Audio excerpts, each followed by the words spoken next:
Bonsoir mesdames et messieurs, chers téléspectateurs d'Africab Télévision, la chaîne du continent, et merci pour votre fidélité à notre rendez-vous du vendredi soir pour À votre avis. 2010, Abidjan, une enquête révèle que 47% des enseignants reconnaissent entretenir des relations sexuelles avec leurs élèves. Au premier concours d'entrée à l'École nationale d'administration de Bamako, sur 10 000 candidats, il ne put être retenu que 92, c'est-à-dire qu'il n'y avait que 92 qui en avaient le niveau. Dans un pays de la sous-région, lorsqu'il fut décidé d'appliquer la vérité, la sincérité des notes, seuls 6,5% des candidats furent admis au bac cette année-là. Plusieurs élèves africains de terminale ne savent pas écrire, par exemple, orthographe ou mathématiques ou oxygène. Un peu d'ailleurs à l'image de certains de leurs enseignants. L'école africaine est naufragée. Quoi qu'en disent les discours officiels qui généralement d'ailleurs sont adressés au FMI, à la Banque mondiale ou à l'Union européenne. Je ne vous invite pas à réfléchir sur la problématique globale de l'école en Afrique, mais sur certaines implications morales de ces dysfonctionnements. Et cela nous le ferons avec M. Mohamed Gakou, directeur général de l'Institut des sciences politiques et des relations internationales de Bamako, et M. Famoro Keita, président du réseau des associations pour le développement de l'éducation au Mali. Bonsoir messieurs. Bonsoir. À la fin de l'émission, je vous inviterai à réagir aux appels téléphoniques de nos téléspectateurs.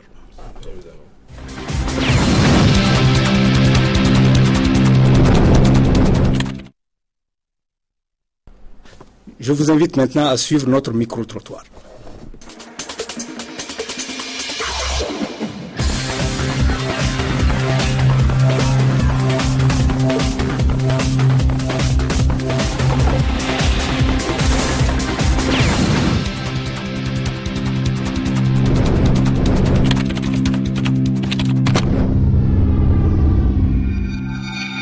L'école est devenue un lieu de dépravation, tout simplement parce que les dirigeants que nous avons ne s'intéressent pas à l'école, tout simplement. Parfois, on se retrouve avec des épreuves qui sont données dans les concours et que les élèves ont déjà. Donc ça, c'est une réalité. Bon, on a lutté mais jusqu'à présent, ça reste. Un enfant, c'est par ses faits et gestes que la personne essaye de déterminer son avenir. On n'a même pas besoin d'attendre que l'enfant passe l'école. Non, c'est par ses faits et gestes qu'on détermine déjà la vie d'un enfant. L'école, c'est de la bouillabaisse. Bon, maintenant, ça dépend aussi de la collaboration des amis. Parce que tu peux avoir des faux amis comme ça. Et maintenant, on dit celui qui suit un bon ami devient un bon ami. Et celui qui suit un mauvais ami aussi, tu deviens mauvais par la suite. Bon, je ne dirais pas une dépravation. Pour moi, travail et réussir, c'est la meilleure chose que d'acheter des sujets pour pouvoir réussir. Et en fait, de même que les enseignants qui font des chantages pour donner les épreuves à les élèves, bon, moi, je ne trouve pas ça légal du tout. Il faut bien que les dirigeants déploient un peu plus de moyens de façon à ce que tout ce qu'on dénonce, change pour que demain nous en arrivions à une école élite, à une école émergente. Il n'y a plus d'études, il n'y a plus d'école. Il n'y a plus de bons. On recrute mal les anciens, on recrute n'importe quelle personne pour enseigner. Depuis longtemps, nous avons constaté que les parents ont un peu démissionné. Et bon, l'élève ou l'étudiant est laissé à lui-même. Il s'y ajoute aussi, disons, l'implication d'Internet. En tout cas, je pense plus ou moins qu'il y a eu un grand changement. C'est un lieu de dépravation parce que, vu l'habillement des enfants, l'accoutrement, c'est-à-dire qu'il n'y a plus la discipline qu'on connaissait dans le temps. Vraiment, les enfants font ce qu'ils veulent.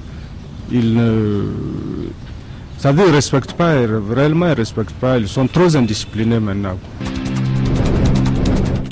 Si le dispositif scolaire ne met pas en place vraiment une rigueur, si aussi on ne forme pas bien les enseignants, les élèves ne seront pas bien formés. Ici, non seulement l'État malien a démissionné, l'État malien ne fait pas face aux problèmes que l'école est confrontée non seulement, mais aussi les élèves également ont baissé les bras. Chaque fois, c'est les enseignants qui ramassent les pots cassés. On dit que les enseignants ne travaillent pas. Nous sommes dans un système où l'État même a signé, l'État ne maîtrise pas le système. À plus forte raison, les enseignants ne sont pas formés conformément au système. Au niveau de l'éducation nationale, on doit essayer de revoir la manière d'agir et revoir notre système éducatif en entier pour pouvoir pallier aux maux qui nous minent aujourd'hui. Bon, dire totalement que c'est un lieu de dépravation, bon, c'est pas du tout la vérité.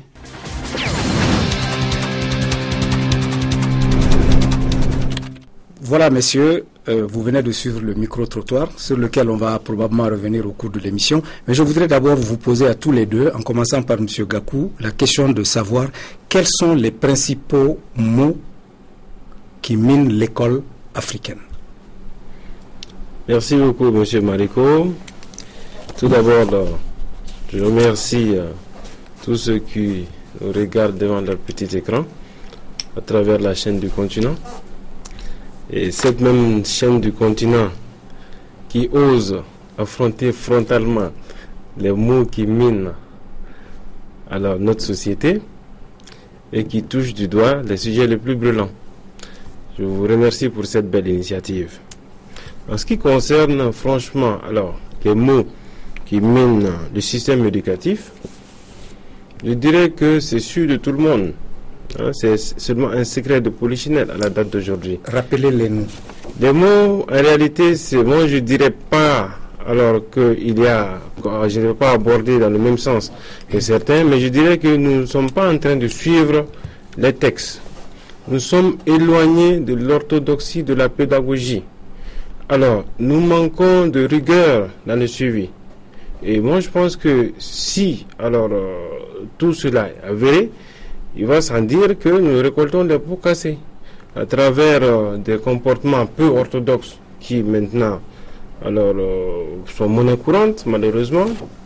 Et autre chose, c'est que alors, le mode même de recrutement, je reviens au texte alors, des enseignants, l'enseignement est devenu un pis-aller.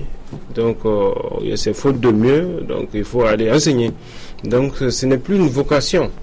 C'est justement un pis-aller. Donc c'est ce qui, entre autres, gangrène quand même alors, des situations aujourd'hui qui sont très malheureuses et qu'il va falloir prendre en charge rapidement. M. Keita, moi je dirais que... De quoi souffre l'école principalement? Oui, moi je vais aller... Pour moi la source remonte depuis les programmes d'ajustement structurel. Et je ne dis pas qu'avant ces programmes, il n'y avait pas, l'école ne souffrait pas de mots, mais seulement c'est après les programmes d'ajustement structurel dus au FMI, à la Banque mondiale, c'est-à-dire les mesures prises, réduction du nombre d'enseignants, fermeture de toutes les écoles de formation de maîtres au Mali, sauf 2 écoles, et mise à la retraite anticipée des enseignants. Et ce qui a fait, tous ces phénomènes ont fait que le nombre d'enseignants a drastiquement diminué. Alors, il fallait trouver une solution.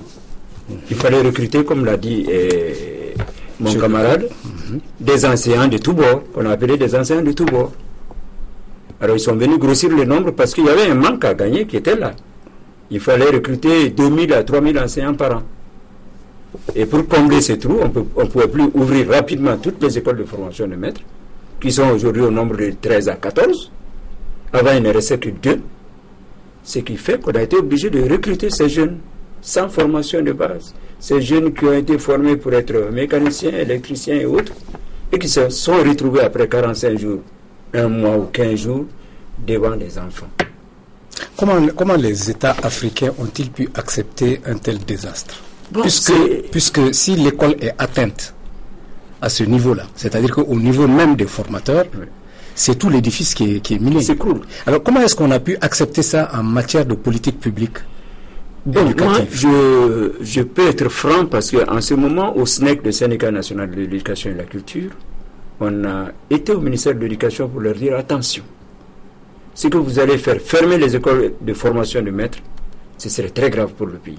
Je suppose que ce qui s'est passé ici au Mali, dans votre pays, s'est passé de même ailleurs. Exactement, c'est le même schéma dans tous ces pays africains qui étaient sous ajustement structurel. C'est ça. C'est le même schéma. Il y a eu des sorciers dans l'éducation, je ne les citerai pas aujourd'hui, qui disaient que recruter un enseignant après peut-être le BPC et le payer à un petit frais, avec une petite somme d'argent, qui serait capable de former des enfants. Et c'est avec cette logique-là qu'ils ont mis ce système en place. Et malheureusement, on ramasse aujourd'hui les pots cassés. La descente aux enfers de l'éducation a commencé depuis là. Ce qui fait qu'on a maintenant des enfants à l'école, au secondaire, au supérieur, souvent qui sont plus âgés que leurs maîtres. Supposons que le maître ait fait seulement l'EDF. Ils étaient recrutés. Le BPC. BT. CAP, c'est 2 ans. C'est ça. Un élève qui aurait fait la 9e 4 fois, il a déjà dépassé le niveau du CAP, et il retrouve un enseignant qui a fait le CAP 2 ans. Donc peut-être qu'il est même plus âgé que l'enseignant. C'est ça. Alors, forcément, le MERS, on en viendra, et on ira vers la dégradation des MERS. C'est obligatoire. Très bien. Donc en réalité, en ce qui concerne la question du niveau, oui, qui est une question extrêmement cruciale, l'explication principale, pas la seule, mais l'explication principale, oui, c'est le niveau de recrutement des enseignants eux-mêmes. Exactement. M. Gakou? Oui, je suis tout à fait d'accord avec ça. Comme il l'a dit, nous avions, alors, à un certain moment donné, les meilleurs enseignants en Afrique. La preuve, si vous voyez au Gabon aujourd'hui, en Côte d'Ivoire, c'était uniquement les enseignants du Mali qui allaient dispenser des cours là-bas, parce qu'on les payait plus, il y avait plus de motivation. Mais à la date d'aujourd'hui, qui a besoin de nos enseignants, c'est un peu compliqué. Donc c'est réellement quand même une variable très explicative de cette situation aujourd'hui, qui alors entraîne une baisse de niveau très très inquiétante. Moi je pense que surtout c'est ça. Bon, alors par ailleurs aussi, il ne faut pas seulement voir la face, c'est pas seulement les enseignants, il y a d'autres choses. Quoi, par exemple? Il y a le suivi à la maison.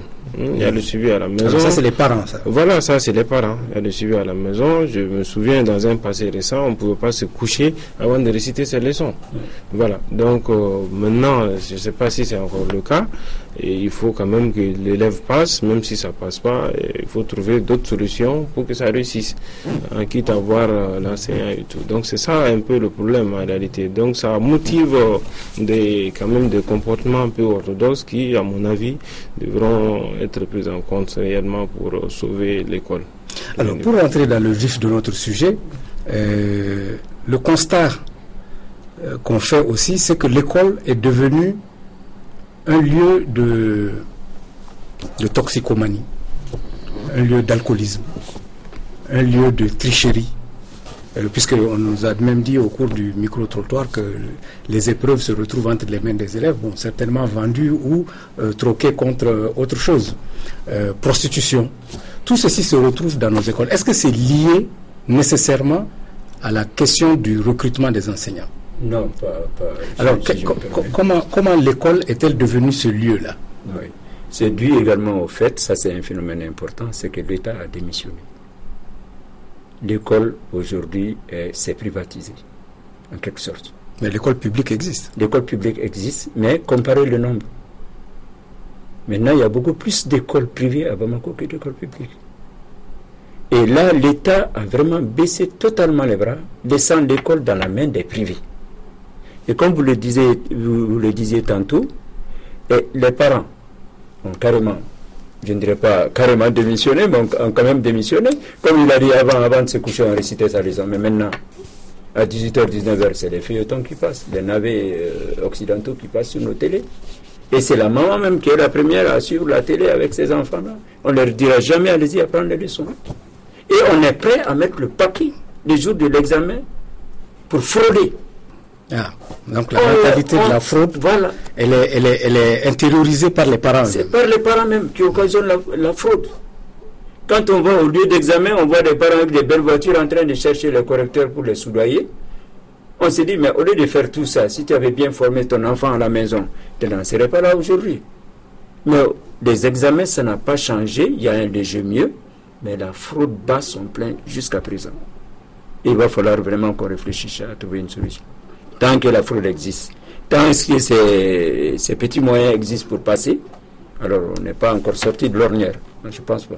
Oui, mais en préparant l'émission, moi j'ai discuté avec des gens qui m'ont dit la principale cause de la dégradation morale de l'école ou dans l'école, c'est la pauvreté. Certains ont fait valoir cet argument-là. Qu'est-ce que vous en pensez? Bon, moi je la pauvreté des parents comme la pauvreté des enseignants. Tout à fait. Voilà. Bon, moi je vais aborder le sujet par rapport à la pauvreté des enseignants. Si c'est pas aujourd'hui, alors il est même difficile qu'un enseignant aille chercher une femme. Parce que quand on te traite d'enseignant, c'est la craie, c'est la faim. Donc maintenant, alors face à cette situation, il faut essayer de revoir les conditions des enseignants. Parce que un enseignant qui a faim ou qui trouve son enfant malade à la maison, le salaire ne suffit pas. Parce que, donc il est tenté en réalité d'accepter certaines choses, au moins pour une première fois, alors pour pouvoir d'une part alors garder sa dignité au niveau de sa famille, faire face alors aux dépenses de la famille, la location, les enfants et tout. Donc vous voyez que les enseignants au moins ont 2 ou 3 enfants. C'est pas à moi de vous le dire, on voit la circulation, toute la famille sur une moto. Alors que, bon, voilà, vous voyez, alors, ces gens même qui ont enseigné d'autres, qui passent dans les belles voitures et tout. Donc, c'est vrai que ce métier n'est pas aujourd'hui suffisamment récompensé. Hein? Donc, je pense qu'il va falloir voir aussi à ce niveau. Parce que, fondamentalement, un être, surtout l'Africain, n'aime pas se voir en dessous. Et en dessous, c'est la corruption. Et souvent, il y a des situations qui, alors, amènent à cet état de fait, malgré tout ce qu'on a comme conscience professionnelle. Il y a une certaine tentation qui est là. Bon, nous restons quand même des humains, loin de moi l'idée de vouloir défendre ces genres de pratiques, mais il faut quand même revoir leurs conditions, parce que tout dépend de l'enseignant en réalité. Ah, évidemment. Monsieur Keita. Bon, je veux parler d'un syndicaliste que je suis aussi. Oui, il faut la révalorisation de la fonction enseignante. Il faut que les enseignants soient vraiment dans les conditions, non seulement de travail, mais dans les conditions de vie également. On va arriver à ce qu'il faut faire. On va arriver à ce qu'il faut faire dans la dernière partie de notre émission. Pour le moment, essayons de circonscrire la problématique de la dépravation. Tout à l'heure, je vous ai dit qu'il nous est revenu qu'à l'école, des enfants sont en contact avec l'alcool, avec la drogue, avec la prostitution, avec la tricherie, avec le vol, etc. Et ça, c'est extrêmement grave dans un lieu qui est supposé former les esprits et la morale. Alors, sur ça, moi, je dirais que les responsabilités sont partagées. Et l'État en a. Non, est-ce que vous êtes d'abord d'accord que ces phénomènes-là existent dans les écoles africaines? Existent et s'amplifient d'ailleurs. Avec cette mondialisation, avec la mise à disposition des enfants, les médias sont là. Nous avons des exemples des Européens, des Américains et autres. Vous voyez comment nos enfants s'habillent maintenant. Donc, avec cette mondialisation, le phénomène ne fera que s'amplifier. Et est en train de s'amplifier. On retrouve la drogue, on retrouve des armes à feu, la prostitution.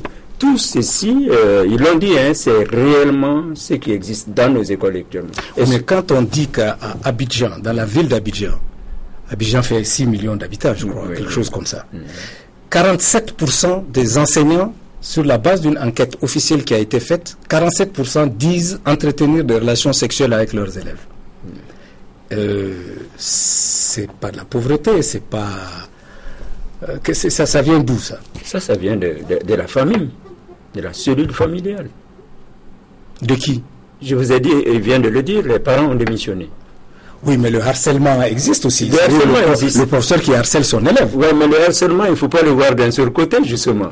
Donc, non seulement le harcèlement du côté des enseignants, qui existe, mais il y a le harcèlement aussi du côté des jeunes filles qui ne sont pas encadrées à la maison, qui pensent qu'avec les moyens, leur corps, ils peuvent avoir de meilleures notes. Donc le harcèlement, c'est à double face. Ce sont non seulement les enseignants qui harcèlent, mais maintenant, de plus en plus, ce sont les filles dans nos grandes écoles qui harcèlent les enseignants aussi. Il ne faut pas oublier cela. Ça existe. M. Gakou? Bon, je suis d'accord avec vous. Vous êtes directeur général d'un institut supérieur de formation. Est-ce que ces phénomènes dont nous sommes en train de parler, question de niveau, question de moralité, se manifestent à ce niveau-là? Puisque jusque-là, on parlait surtout, sans l'avoir dit, du secondaire. Oui. Est-ce qu'au niveau du supérieur, le phénomène est le même, ou est-ce qu'il a des spécificités? Bon, parlant du niveau, je pense qu'il est criard. Parce que nous sommes obligés, vous savez, en première année et deuxième année, de dispenser en cours des cours de français. Donc on appelle technique d'expression à l'université. Parce que alors les cours se dispensent en français. Ainsi, alors l'étudiant n'est pas capable déjà de comprendre ce que l'enseignant dit. Vous imaginez le résultat, je n'ai pas besoin de faire un dessin pour ça. Donc nous constatons ça réellement. Et aussi, il y a beaucoup de facteurs.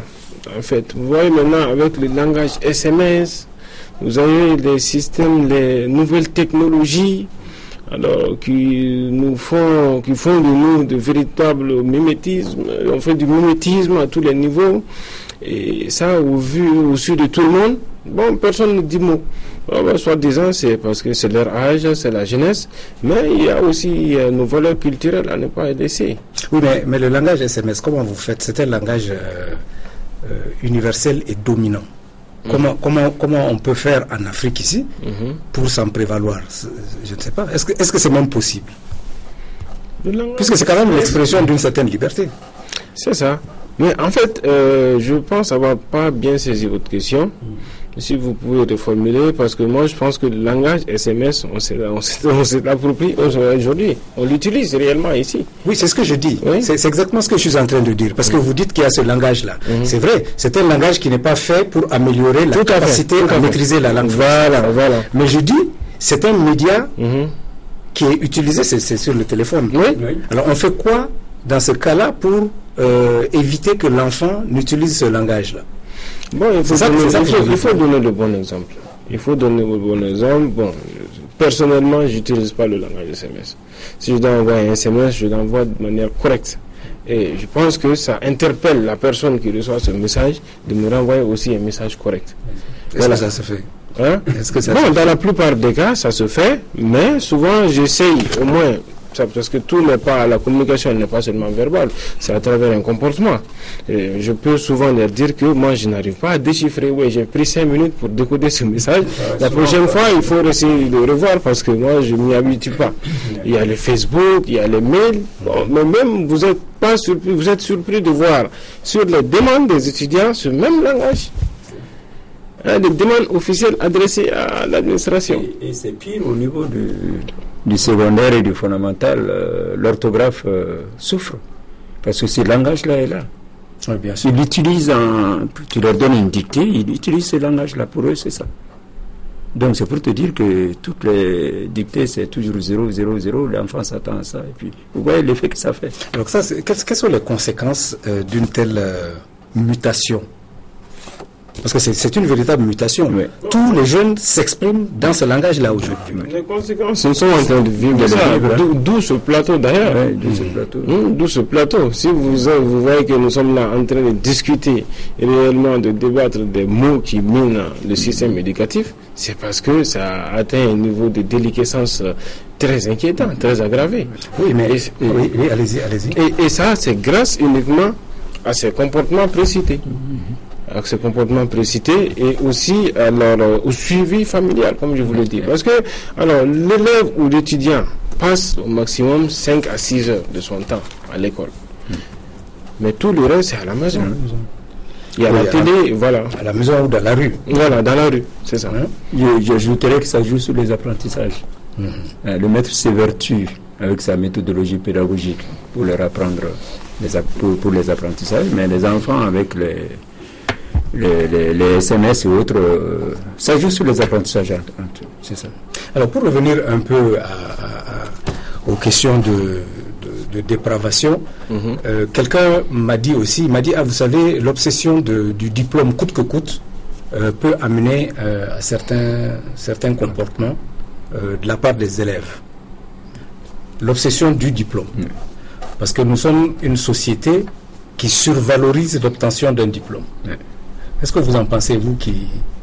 Parfaitement d'accord, parce que on en débattait ici avant que le plateau ne soit ouvert. On parlait d'un de nos collègues qui est aujourd'hui à l'université, il a 65-66 ans, je dirais peut-être son nom, et là, il s'est mis aux études, il est actuellement chez M. Gakou. Il dit, il lui faut un diplôme supérieur. Or, le niveau qu'il a, je dirais qu'il a même le niveau doctorat, déjà. Mais il faut le parchemin. Notre société est ainsi faite, sans ce bout de papier-là, alors on n'est pas considéré comme il se doit. Donc il s'est mis aux études pour au moins avoir un diplôme supérieur. Cette certification-là pose vraiment problème. Et c'est ce qui fait, comme vous l'avez dit, que les enfants sont prêts à mettre le paquet, à tout faire pour avoir un diplôme. Alors que le diplôme ne garantit pas l'emploi. Non, pas du tout. Au contraire, le diplôme facilite l'insertion. Quelle est la responsabilité de la gouvernance scolaire, administrative dans ce phénomène? Nous avons vu l'État, on a dit que l'État a démissionné, on a vu le niveau des professeurs, on a vu le facteur pauvreté des deux côtés, mais et les administrations scolaires, la gouvernance à l'école? Moi, c'est un laxisme qui est là, c'est le laxisme. Sinon, c'est des mots que tout un chacun appréhende, connaît très bien sur le terrain. C'est des mots qui existent et les autorités scolaires le savent. Mais il se trouve, comme je le disais précédemment, que dans nos structures telles que au ministère de l'Éducation ou autre, chacun se bat pour sa petite place de chef de division, de chef de section. Et on est prêt à accepter toutes sortes d'innovations pédagogiques, même si ça n'a pas d'effet, d'impact réel sur les enfants.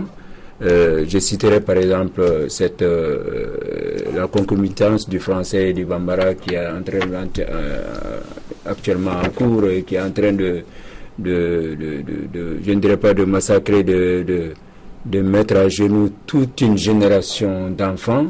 Est-ce que dans d'autres pays de la sous-région, il y a la concomitance de deux langues, le français et puis une langue nationale? Bien sûr, j'ai la chance de faire ces 5 pays africains dans lesquels mon programme existe, le Bénin, le Niger, le Sénégal, le Burkina. Et tous sont vers les langues, mais tous vont doucement et évitent de trébucher comme au Mali. Et c'est seul le Mali qui est en train de faire une course en tête. Et ils sont allés récemment dire même qu'il faut généraliser. Généraliser parce que les partenaires sont là avec les moyens. Mais une fois que les moyens s'en vont, le système tombe. On a vu avec plus de 20 innovations dans le système éducatif malien, on est devenu c'est-à-dire que ce ne sont pas des initiatives endogènes. Voilà, ce ne sont pas des initiatives endogènes.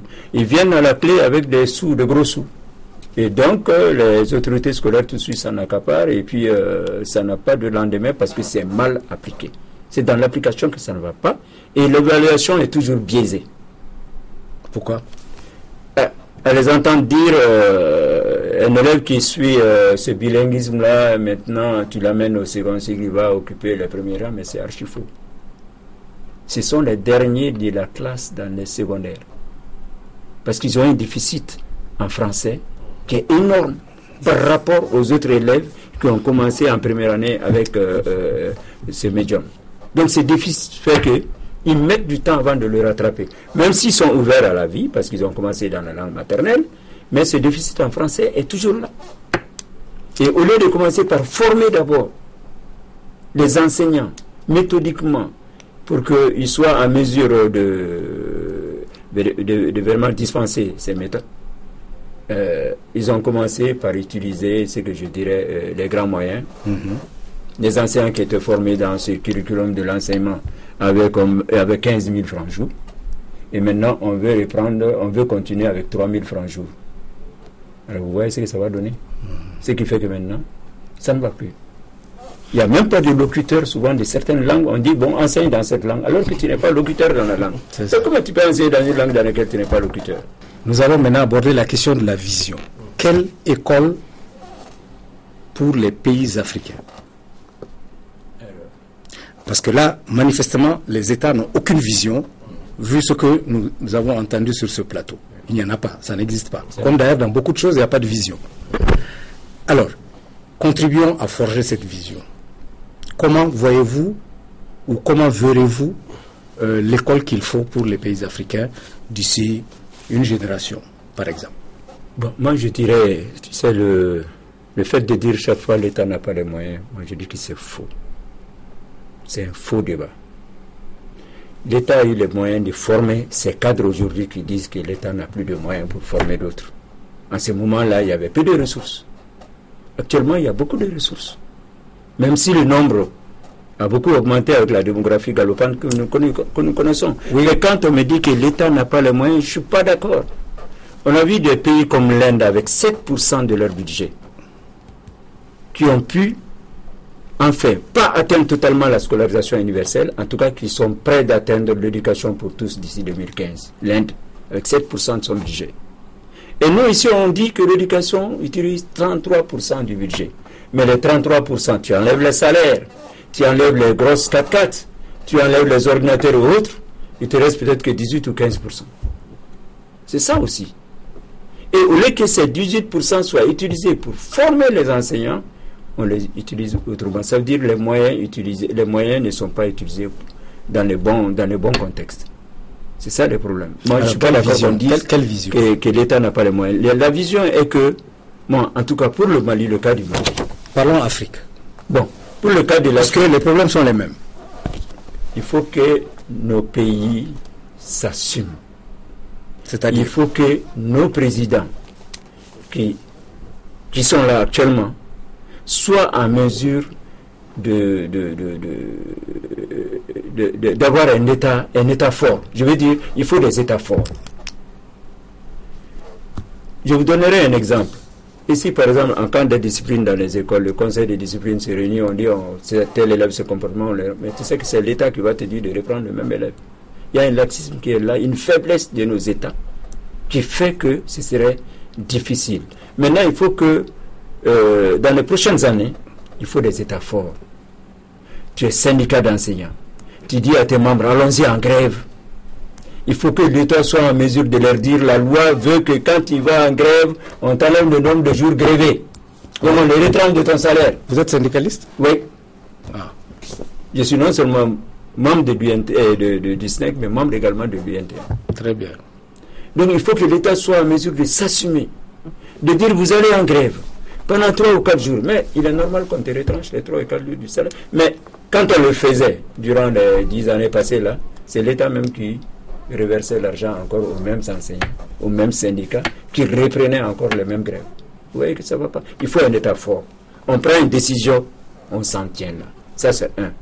De deux, il faut réfléchir aux innovations pédagogiques qui nous viennent d'ailleurs. Il faut les réfléchir.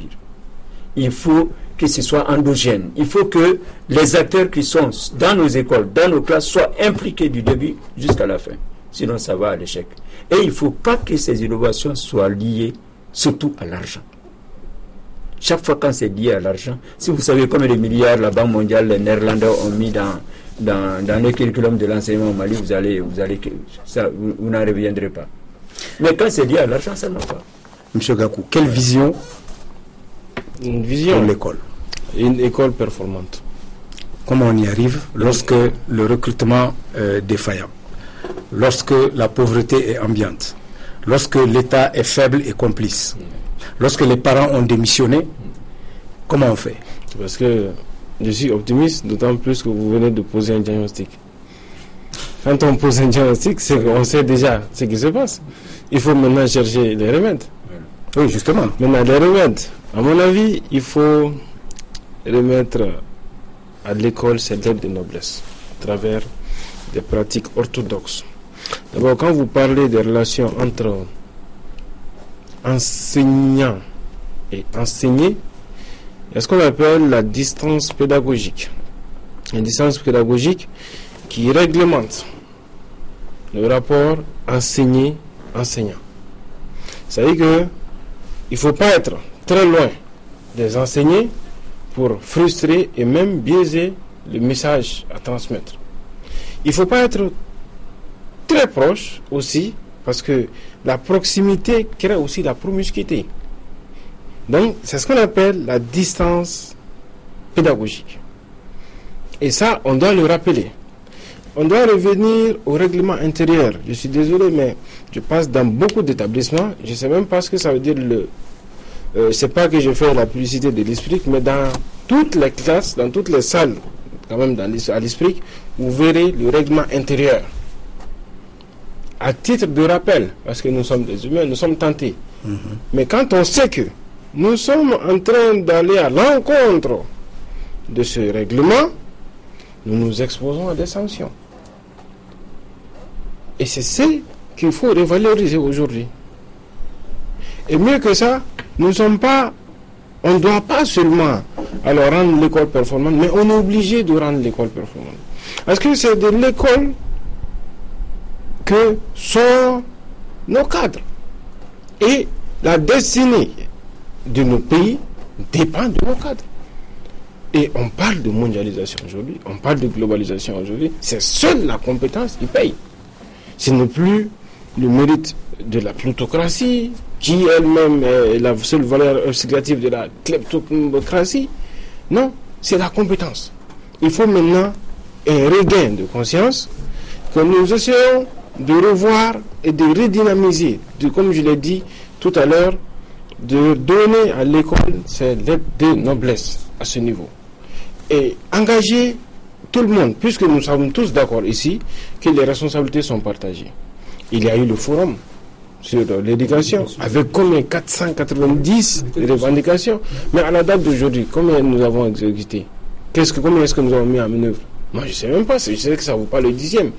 Donc, voilà les textes qui manquent, mais il faut la volonté et la participation de tout un chacun pour sauver, pas l'école, mais pour sauver l'Afrique.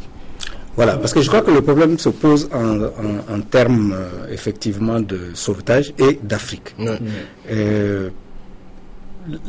Une question qui me vient à l'esprit, moi qui suis un profane, aujourd'hui nous avons un corps enseignant, en tout cas tout au moins jusqu'au secondaire, nous avons un corps enseignant qui laisse à désirer en raison de tout ce que nous avons dit.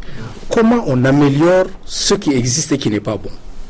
Puisque ceux-là, là, vous n'allez pas les virer de la fonction. On ne peut pas. Alors comment on fait pour améliorer ce qui est entré mauvais?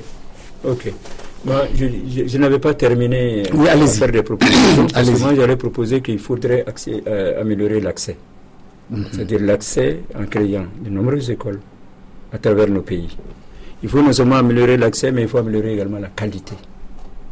Ça, c'est dans le recrutement des enseignants. Il faut également que l'État maintenant fasse de l'école sa chose. C'est-à-dire qu'on ne peut plus la retirer du main des privés, mais il faut que l'État s'assume. Il faut que l'État prenne l'école en main. Qu'on moralise les écoles privées. Il y a une moralisation là-dessus. On ne peut pas rentrer dans tous les détails de ce qui se passe dans ces écoles privées. Mais si, on est là pour ça. Allons-y. Allons-y. Parce que là, vous avez parlé d'école privée, mais moi, je parlais d'école d'une manière générale. Alors, pour moi, il faut moraliser d'abord les écoles privées parce qu'elles sont les plus nombreuses dans le secondaire aujourd'hui au Mali. Sur le plan étatique, les écoles privées du secondaire, peut-être quintuple les écoles privées du gouvernement. La preuve est que le gouvernement a ses écoles, mais préfère que les privés créent des écoles pour envoyer les élèves du gouvernement dans ces privés et donner des millions à ces privés. C'est ce que nous constatons. Et ça pose d'énormes problèmes. Et ces critères... Qu'est-ce qui justifie ces choix-là? C'est parce qu'ils ne créent pas beaucoup d'écoles privées, beaucoup d'écoles publiques. Si on avait créé beaucoup d'écoles publiques aujourd'hui, il n'y aurait pas d'écoles privées, Jean Koulibaly là-bas, et Hazard là-bas et autres là-bas, à Bamako. À Bamako, il y a tellement d'écoles privées et qui sont créés dans n'importe quelle condition. C'est-à-dire ceux qui sont chargés même d'aller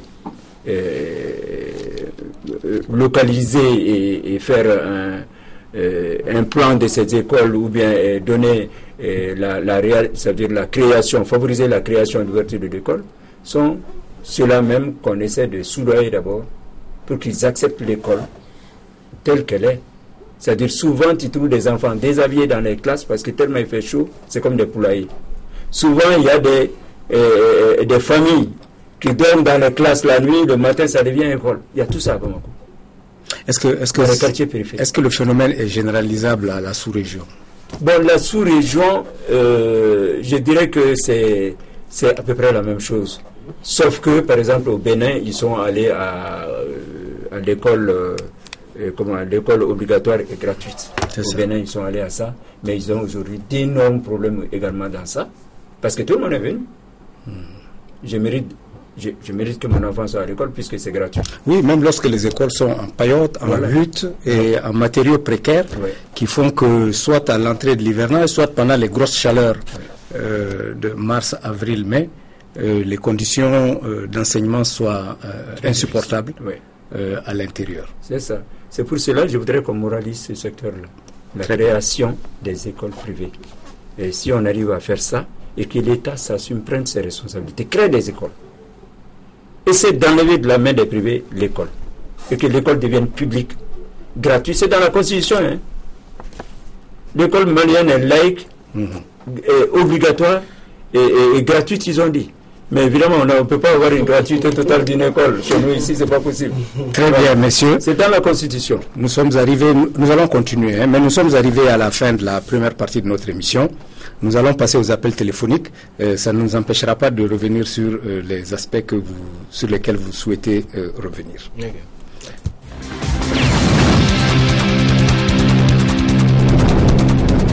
On me dit que nous avons M. Omar. Bonsoir. Oui, bonsoir monsieur. Très bien, vous êtes sur Africable Télévision, vous téléphonez de Bruxelles, vous avez la parole. Ok, ma question est que quelles sanctions pour les professeurs, distributeurs de notes, et excusez-moi du terme pour un plan Q, et quelles sanctions pour les étudiants qui fraudent? Parce que actuellement à Bruxelles, un étudiant qui fraude, c'est fini pour ton année, et tu n'as pas droit aux études pendant 2 ans. C'est vrai, ce n'est pas deux choses comparables, mais je voudrais avoir votre avis dessus. Merci Omar. Je vous en prie. Alors, M. Gakou. Oui. Bon, d'abord, quelles sanctions pour l'enseignant? Je reviens toujours à mon fameux règlement intérieur qui demande aux enseignants d'éviter certaines affinités d'abord avec les enseignés, avec accent guillemets. Donc du coup, si malgré tout ça, il se trouve que l'étudiant a failli et l'enseignant a failli, on prend aussi nos responsabilités. C'est tout simplement de faire un conseil de discipline dans le meilleur des cas, ou au pire des cas, on va les conduire. Parce que nous, on est au privé, nous sommes plus malléables que le public, donc c'est pas évident. Et nous aussi, on tient à notre réputation, vu que, comme le camarade Keita l'a dit, il va falloir moraliser le privé, mais moi je pense qu'il va falloir accompagner le privé. Parce que vous savez, le privé n'est pas seulement mauvais. Hein. L'exemple réel, c'est Africable. Africable, aujourd'hui, c'est une chaîne privée et qui nous permet de nous exprimer et qui nous permet de trouver des solutions aux problèmes réels que nous avons aujourd'hui. Donc, il va falloir que l'État nous accompagne réellement avec un suivi régulier. C'est bon, c'est vrai qu'il y a des établissements qui ne répondent pas aux normes, mais on peut les aider à se mettre aux normes. Bon, maintenant, pour les sanctions, je pense que à notre niveau, c'est un conseil de discipline au meilleur des cas, ou bien on se débarrasse de l'enseignant au pire des cas. Très bien. On me dit que nous avons Madame Fanny qui téléphone de Dakar. Madame Fanny? Oui, allô? Madame Sania, pardon. Madame Sania, vous téléphonez de Dakar, vous êtes sur Africable Télévision, vous avez la parole. En fait, moi, c'est pour savoir, j'avais des questions. Allez-y. Par rapport à votre thème d'aujourd'hui. Allez-y. Donc, si aujourd'hui on pose la question de savoir si l'école est-elle devenue un lieu de dépravation, est-ce que cela ne renvoie-t-il pas à l'échec du système éducatif dans son ensemble? Et puis, est-ce que les comportements et les valeurs qui sont enseignés à l'école cadrent avec nos réalités? Merci, madame. Monsieur Keita va vous répondre. Je crois qu'elle a répondu presque à la question qu'elle a posée. Parce que... Est-ce que d'un côté, ce n'est pas l'échec du système scolaire? C'est ça, justement. Voilà. Et d'autre part, est-ce que l'école véhicule les valeurs africaines? Justement, l'école ne véhicule plus ces valeurs africaines. Parce que avant, à l'école, on donnait une place importante à l'instruction civique, à la morale. Depuis les petites classes, il y avait les leçons de morale, les leçons d'instruction civique, qui sont données maintenant, mais on n'y accorde plus autant de valeur. Ce qui fait que l'incivisme s'est installé partout. C'est tout cela qui revient à dire que vraiment elle a parfaitement raison sur ce plan. Et nous sommes en train de perdre totalement nos valeurs. Alors vous savez, quand je préparais l'émission, il y a quelqu'un qui m'a dit qu'il y a des enseignants qui vivent au crochet de certains de leurs élèves dont les parents sont fortunés. Les élèves leur prêtent de l'argent, ils leur règlent leurs problèmes, etc. Est-ce que vous connaissez des cas comme ça? Ça vient dans les cas où la plupart de nos maîtres, en tout cas moi, quand je parle, il faut voir jusqu'au niveau secondaire, mais peut-être le supérieur est là. Et si je parle même de l'école privée, c'est tout juste au niveau secondaire et fondamental qu'il y a plus d'écoles. Sinon, même ces écoles privées-là ont contribué à augmenter le taux de scolarisation, le taux brut de scolarisation dans tous nos pays, ces écoles privées. Mais j'ai seulement insisté sur le fait qu'elles doivent être moralisées. Voilà, quelle était ta question? Je disais que j'ai compris. Ça veut dire, chez nous, le problème est que la plupart de ces enseignants, quand on disait qu'il fallait revaloriser la fonction, la plupart de ces enseignants-là donnent des cours à domicile. Après les cours normaux qu'ils donnent dans la classe, le soir, ils se transportent, c'est les fortunés, pour prendre leur enfant en main. Et c'est en général là que se créent des liens vraiment dont vous venez de parler, parce qu'en ce moment, l'enseignant dépend de l'enfant, dont le père est fortuné, il peut prendre des à côté, et tout cela est possible. Et en général, très souvent, les enseignants, quand ils donnent, si cet enfant se trouve dans leur classe, vous imaginez quelle place il va occuper dans la classe. Voilà, c'est ça le phénomène. Alors, on me signale que nous avons Alpha qui nous appelle de Ouaga. Monsieur Alpha? Oui, bonsoir. Bonsoir, vous êtes sur Africa Télévision, vous avez la parole. Ok, merci. J'interviens pour une question. J'aimerais savoir qu'est-ce qui est fait pour faciliter le travail aux enseignants, surtout que c'est eux qui ont d'abord le premier boulot. Comme on le dit, quand à un enfant, il y a l'éducation de la famille, il y a l'éducation à l'école et il y a celui de la rue. Et bon, si aujourd'hui la question de l'école nous appartient, quels sont les pouvoirs qu'on peut donner surtout à ces derniers pour qu'ils puissent nous aider à retrouver vraiment ce que l'école était. Merci. Alpha, M. Gakou. L'école, quand on parle de l'école, je le disais tantôt, ce n'est pas seulement au niveau du supérieur, mais c'est depuis la base.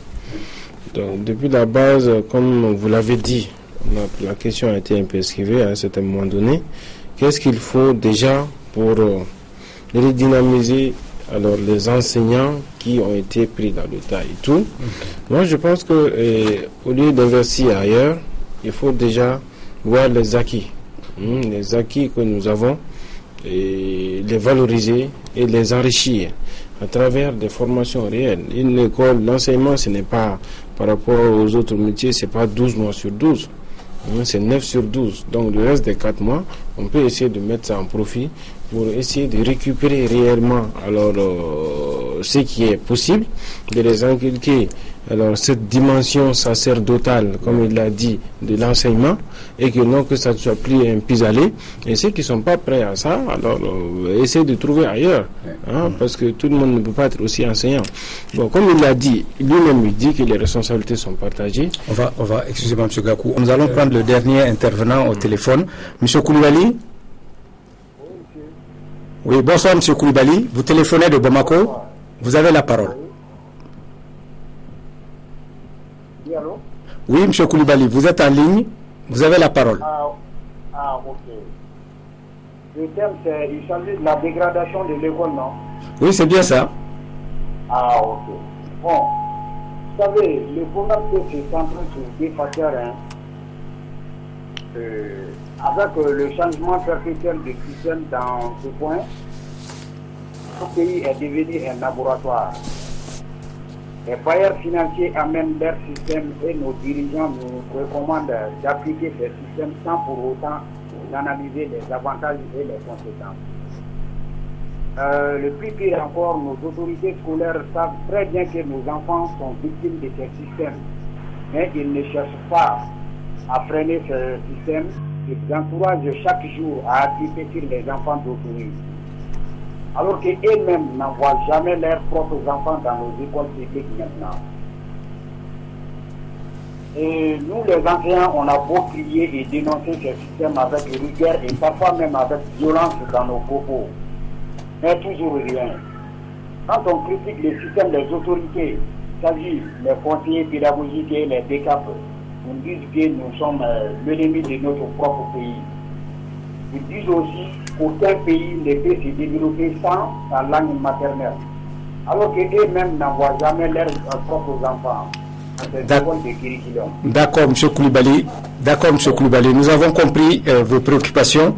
Malheureusement, nous n'avons plus beaucoup de temps. Donc, M. Keita va répondre à votre intervention. Bon, je remonterai un peu sur ce qu'on peut faire pour les enseignants pour améliorer la qualité. Je dirais d'abord qu'il faudrait alors revoir le recrutement.